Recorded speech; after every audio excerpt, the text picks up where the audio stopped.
Who's ready for a military draft? Let's talk about it.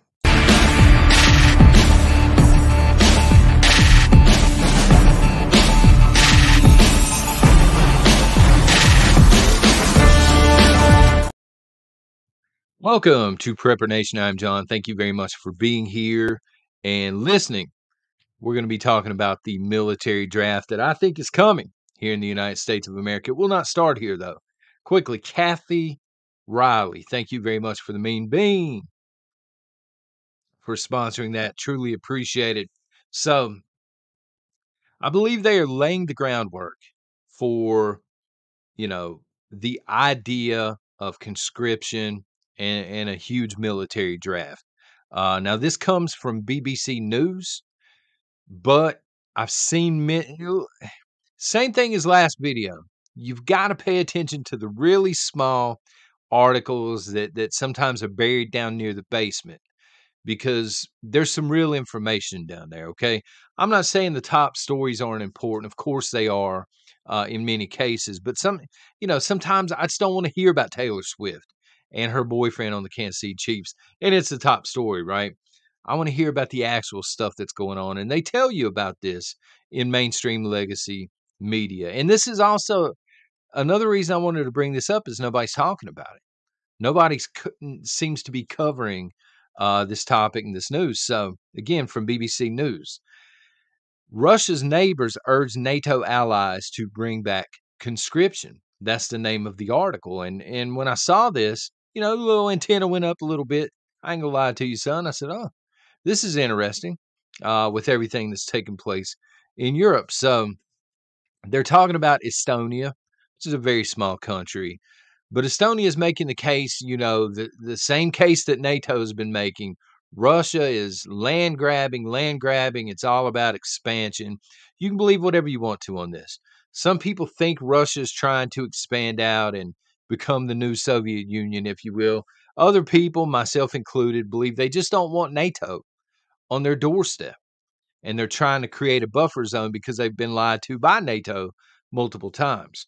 Um, so again, Russia's neighbors are urging NATO allies to bring back conscription. Me personally, this is opinion, okay? This sounds like something NATO would hand Estonia and say, "Hey, mention this if you would, so we can run with it." This seems like a NATO propaganda piece. Um, but Estonia is encouraging allies, specifically the UK, to begin conscripting soldiers, which simply means you need to have a military draft. You need to make military service mandatory. And for those that have asked, in the past, what are my thoughts on the draft? I'm not a fan. I don't have anything against, military service. I think it's fantastic, but I don't think anyone should be forced to go to another continent and fight a billionaire's war, a banker's war, if you will. All right. If your homeland's being invaded, yeah, at that point, I'm a fan of conscription, but honestly, it shouldn't even get to conscription at that point. People should be grabbing the old boomsticks and standing up, right? But to be forced to get onto a plane, fly to Europe, and fight in a war that really has nothing to do with you if you're the United States. Yeah, again, I'm not a fan. But I digress. So, Norway, this has already been taking place in a few areas of there. Norway, they began conscription a while back. They're increasing those numbers now. They are loading for bear, if you will. They know war is coming, or they've been led to believe war is coming. They're probably again listening to NATO, right? Denmark, they are conscripting, but now they have went even a step further. Not only are they expanding the amount of time that you're going to be forced, to fight in their military, but they've included women, which again, not being talked about, but I think this is a huge deal. This is a huge indicator for the folks sitting here in the United States and the UK, maybe if you're joining us from there, Australia, maybe. Um, maybe you're a female in your early 20s and you're like, well, this doesn't apply to me. I'm sitting here telling you this morning, Denmark is setting the precedent right now. They're saying women are included here. They went in and changed the law. So here's a couple of direct quotes from NATO and also Estonia. Estonia, in the end, it's in service to your country. So they're saying, buck up, son, be a patriot. Understand that by us forcing you to fight in a war that you want nothing to do with, you are serving your country and you're being a patriot. Remember, patriotism, it's bad. It's really bad, boogie boogie, here in the United States until they need your butt to go and fight in Europe or elsewhere. And then all of a sudden, they're going to pander to that patriotism. Um, and Estonia went on record and said, and this is a direct quote, in the end, we have NATO. So again, they are scared to death. They're petrified that Russia is going to continue to expand. Okay. So, first of all, wasn't Ukraine supposed to be whooping Russia's tail?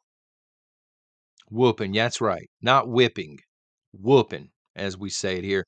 Weren't we told for like the better part of 2 years, Russia was crumbling, Russia was out of everything. It's only a matter of time before, they just threw their hands up and said, we're done.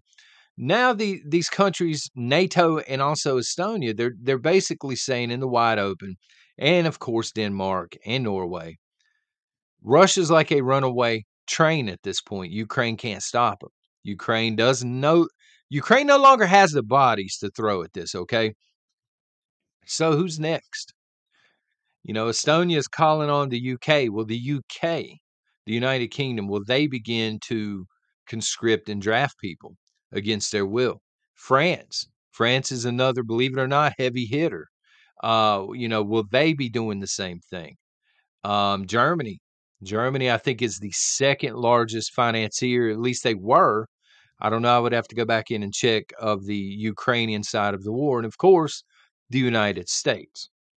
Are these countries going to begin to draft at some point?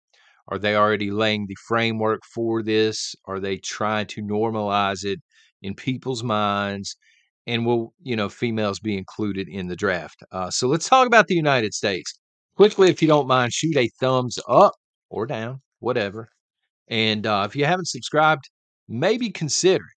Help this channel grow. Help these beavers grow. Let's talk about the United States. So, how does conscription work here in the good old United States of America? So, as it stands, and this is very important, as it stands, because personally, I believe if we get to a point where we see another draft here in the United States of America, the rules are going to be changed somewhat, but they got to be changed by Congress. These laws have to be changed as it stands. First pull would be men, and these would be aged 18 to 25. They have some sort of a lottery where they pull numbers. And the numbers are either, I should know this, but I don't. They're either based on the day of the month that you were born, or it has something to do with the year that you were born. Either way, they have a draft lottery, which we know, come on, let's be honest, not going to be fair. It's not going to be fair. Elites, do you think Soros' son, do you think these kind of people are going to be drafted? Do you think anybody in the Gates family is going to be drafted? Of course not. Of course not. It's going to be folks from normal American families, right? Do you think your illegals are going to be drafted? No. No, they're not going to be drafted. I know that that's a pipe dream for some. Make them fight. Make it mandatory military service. They're not going to do that. That's not their job. These newcomers, these illegals, they're not here to fight wars. They're here to replace you and people like you and I once we're sent off, right? So I wouldn't make the first cut. I'm a little older than 25. Kind of wish that I was 25 again and knew what I knew now. But anyway, currently, women do not have to register for selective service. Now, again, this changes at any point in time that Congress decides it changes. Congress, very unpredictable. It's going to be about, in my opinion, Congress doesn't really work for the United States Americans anymore, for us people. They work for globalists. This is my opinion. They're bought and paid for.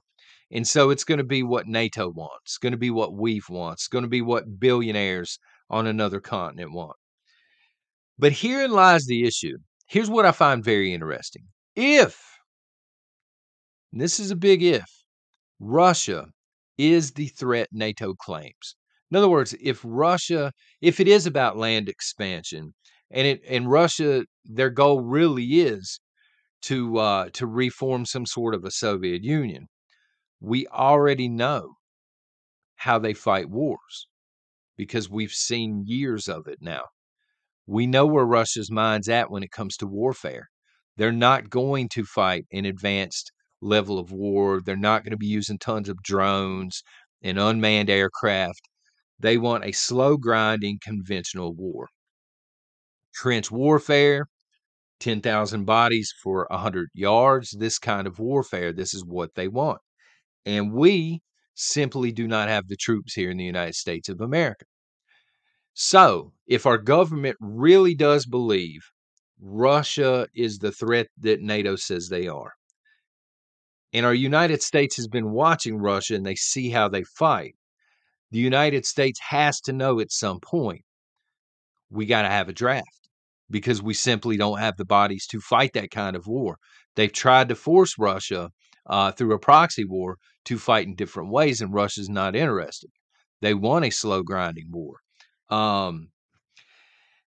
We don't have the troops because we've got to protect the United States. What a concept. And we also have a lot of other allies that we've promised to protect. Israel, that's on the fence right now. Biden's threatening to pull all support from Israel. We've got to protect South Korea. We've got to protect that whole region, Japan, that entire region, Taiwan. We've got all kinds of people that we need to protect, and we don't have the troops to do it. So the end justifies the means, right? So the U.S. Army right now is offering up to, very important, up to $50,000 for a sign-on bonus. Now I don't know, what the stipulations are for the 50,000 because the last time I mentioned it, some people were saying no, they only give you half that, they only give you a tenth of that, whatever. But they're saying up to $50,000 sign-on bonus for 6 years of enlistment.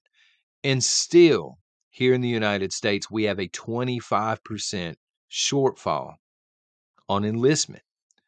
So even with a up to a $50,000 sign-on bonus, their target demographic is still not interested. They don't want to be in the Army. They don't want to be military service is not for them. And so we have a really big problem here in the United States. Again, the end justifies the means. If total war is the end, right? Meaning economic reset, cultural reset. I said the other morning, the United States in name only because everything else changes. Maybe we still have the same flag, maybe we still have the same name, but it's not the country you're used to anymore. You know, starting to look more and more like communist country every single day. But that's another topic for another day. If that's the end, if that's the end game, they want this World War III, and they seem to want it really, really bad. Like Ukraine, for example, NATO's trying to bring them in under Article 5, which would automatically trigger a World War III, because they're going to have to go to the defense of Ukraine. And they know Russia's not going to back down. If that's the ends, the means are a military draft. There's no way around it. You cannot fight a world war when you're not when you're falling 25% short year over year for military recruitment and enlistment. So this idea, I think, is slowly being introduced. Again, all the way down in your basement stories on mainstream media. But as we talked about with the newest flu, right? They seem to be making their way up little by little. I think this is a story that people are going to be talking about in the months to come. But I saw it. I thought it was very important to bring this to everybody's attention. Again, no, I'm not eligible for the first cut or anything like this. But if we see a world war, we're going to see several cuts. Not just going to be 18 to 25, and I don't think it's just going to be men. I think women are going to be included in this as well. So look for these varied stories because, again, there's a lot of real information down there that they do put in the news, but most people just aren't paying attention. You know what I mean? Let me know what you think in the comments. Y'all take care and God bless.